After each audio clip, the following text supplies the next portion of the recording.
Je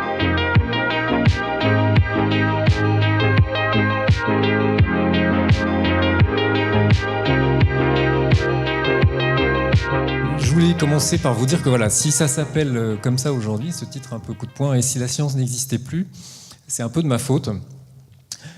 Parce que quand Antonin m'a contacté il y a de ça plusieurs semaines pour savoir si je voulais bien participer à cette soirée, il avait en tête au départ que je parle de qu'est-ce que ça pourrait être la science, les grandes découvertes scientifiques dans 50 ans. Donc plutôt jouer un rôle de prospective. Et il se trouve que c'est un exercice que je lui ai dit franchement que j'aime pas trop, tout simplement parce que si on revient en arrière et qu'on regarde ce que les gens prédisaient, par exemple il y a 50 ans, ils disaient par exemple qu'aujourd'hui nous serions tous en train d'avoir des voitures qui volent, par exemple. Bon, on sait très bien que c'est pas le cas. Et un autre contre-exemple, c'est qu'il y a 50 ans, personne savait qu'on aurait tout ça dans nos poches et que ce serait un bel outil. Et je pense que non plus, Internet n'était pas vraiment dans les tuyaux. Donc je lui ai dit, écoutez, moi ça me dérange un petit peu de parler de faire de la prospection, de la prospective, puisque finalement c'est un exercice où on se trompe toujours. En revanche, il se trouve que moi j'ai une espèce de fantasme, enfin je ne sais pas si c'est vraiment un fantasme, de crainte, de phobie, c'est depuis que je suis tout petit.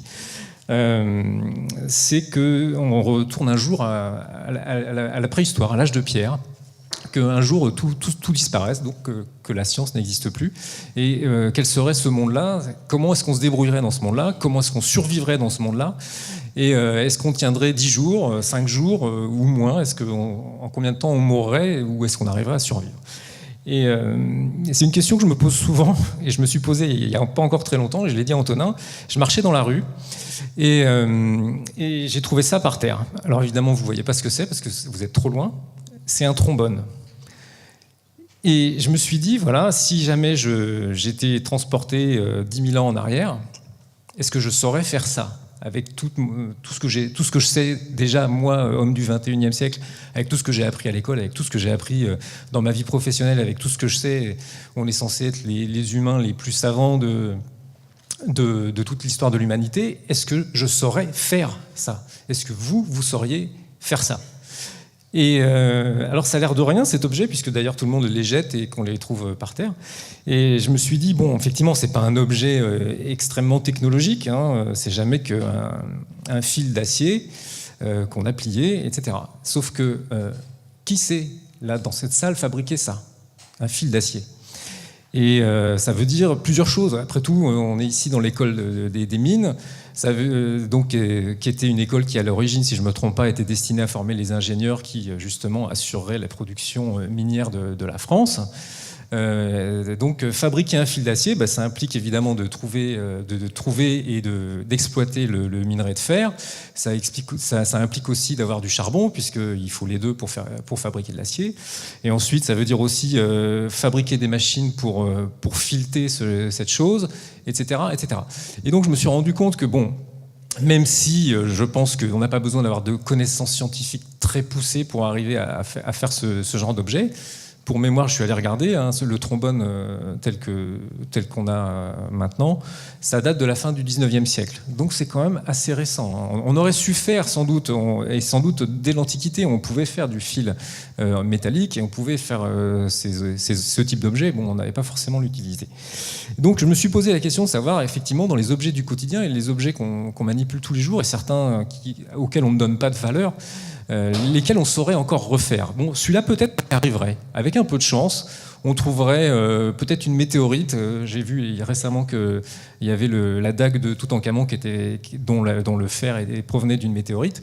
On trouverait du minerai facilement. Peut-être qu'on arriverait à chauffer suffisamment. Je ne suis pas sûr, mais bon, peut-être qu'on serait assez intelligent pour refabriquer un petit fourneau. Donc peut-être qu'on arriverait à fabriquer ça. Peut-être.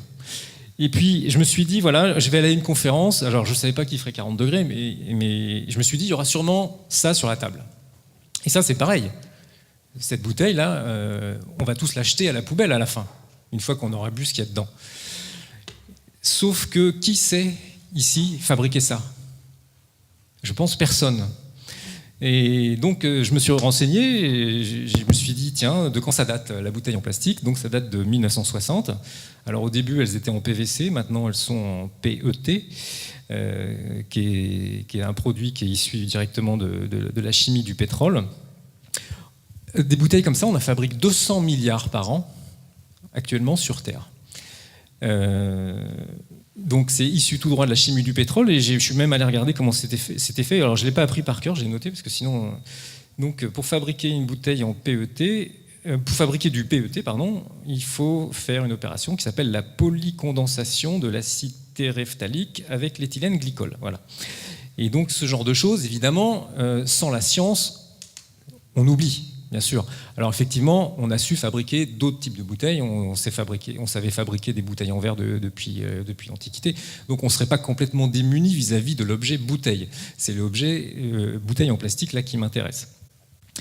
Bon, et je me suis dit donc effectivement, on pourrait quand même trouver une espèce de solution de rechange si jamais on revenait à l'âge de pierre. En revanche, il y a un troisième objet qui m'a intéressé un peu plus, puisque finalement, je vais revenir à celui-là. Voilà, c'est ça. On a tous ou presque ça dans nos poches. Et là, ça m'a vraiment posé une grosse question, parce que je me suis dit, est-ce que ce truc-là, c'est pas l'objet technologique le plus évolué qu'on a jamais eu depuis le début de l'histoire de l'humanité? Et je pense franchement que oui. Et en venant ici, dans le bus qui m'a amené ici, j'ai commencé à noter les choses que cet objet était capable de faire, et puis à essayer d'imaginer quelle était la science qui était derrière. Donc effectivement, j'ai noté sur mon petit post-it, évidemment, pour faire du téléphone et de l'électricité, il faut évidemment connaître toute la théorie électromagnétique. J'imagine qu'on doit aussi pouvoir mettre un tas de bouts de physique quantique là-dedans. Il y a la miniaturisation de tous les composants électroniques, la batterie nickel-cadmium. On trouverait effectivement encore de la physique avec les accéléromètres, etc. Je ne parle même pas de l'appareil photo, puisqu'en fait, ces choses-là ne sont pas que des téléphones. Donc l'appareil photo, il y a un capteur CCD, ça veut dire aussi que voilà, on est capable de capter des photons et de transformer ça en signal électrique. Évidemment, il y a toute l'informatique et pas juste le physique, tous les programmes informatiques qui servent à faire marcher ces engins. Donc ça veut dire aussi beaucoup de mathématiques, etc., etc. Et puis je me suis même dit, mais en fait c'est aussi un GPS, mon téléphone. Et donc quand vous pensez GPS, on se rend compte que ça va très loin, parce que le GPS ne marche que si on inclut... ne marche. Ça implique déjà qu'on envoie des satellites dans l'espace. Donc on va finalement très loin. Mais le GPS ne fonctionne de manière précise que si il intègre la relativité d'Einstein, puisque pour avoir la position exacte, il faut qu'on sache exactement à quelle vitesse tourne le satellite, puisqu'on doit intégrer le fait que, étant à une vitesse assez rapide, le temps ne passe pas à la même vitesse que pour nous qui sommes sur Terre. Et à l'inverse, nous qui sommes sur Terre et qui sommes dans un champ de gravité plus important que celui du satellite, il faut aussi prendre en compte cette chose-là, puisque le temps ne passe pas à la même vitesse si on est dans un champ de gravité différent. Donc on se rend compte que dans un objet aussi presque banal, puisque nous avons tous ça dans nos poches, ou presque, il y a quasiment toute la science du 19e, du 20e et sûrement un bout du 21e siècle. J'ai oublié de parler effectivement des écrans tactiles. Ça semble une chose, à nos enfants, ça semble des choses complètement intuitives, banales et naturelles. Mais en fait, un écran tactile, c'est pas si simple que ça, c'est pas si évident que ça à faire marcher. Et donc à partir de ces trois objets, je me disais, mais voilà, finalement, si jamais nous étions dans mon espèce de fantasme où la science n'existait pas, on serait bien démunis. Pourquoi je vous raconte tout ça ? Parce qu'en fait, quand on fait cet exercice de pensée-là, c'est-à-dire essayons de supprimer toute la science et voyons ce qui nous reste, on se rend compte que la science est partout autour de nous sans que même parfois on s'en rende compte. Elle s'est infiltrée partout. Et si la science n'existait pas, je pense que nous reviendrons sûrement à un monde extrêmement sauvage. Tout à l'heure, Antonin y faisait allusion. On est dans un monde effectivement qui est régi par des contraintes budgétaires. Et c'est un monde où un certain nombre de personnes pensent que finalement la science a fait tellement de progrès depuis qu'elle existe. Elle n'existe pas depuis très longtemps. Finalement, la science, c'est presque un bébé, puisque c'est un bébé qui a quelques siècles, en comptant très large finalement. Donc on a affaire à des gens qui ont tendance à penser qu'effectivement on peut faire des économies parce que la recherche fondamentale a déjà quasiment tout trouvé finalement. C'est un peu l'idée sous-jacente à ces raisonnements-là. Non, en fait la science c'est quelque chose de tout neuf ou presque. On est loin d'avoir tout trouvé. Et puis il y a quand même puisqu'on parle d'économie, il y a quand même une raison qui à moi me semble vraiment importante pour justifier le fait qu'on doit absolument faire de la recherche fondamentale. Oui, tout à l'heure, je voulais ajouter une chose, c'est que si on voulait refaire toute la science qu'il y a derrière ça, probablement que tout le budget de la recherche mondiale n'y suffirait pas. Voilà, aujourd'hui. Puisqu'en fait, c'est l'accumulation de savoir sur des décennies et des décennies qui a mené à cet objet-là. Donc, je reviens à ce que je disais juste avant.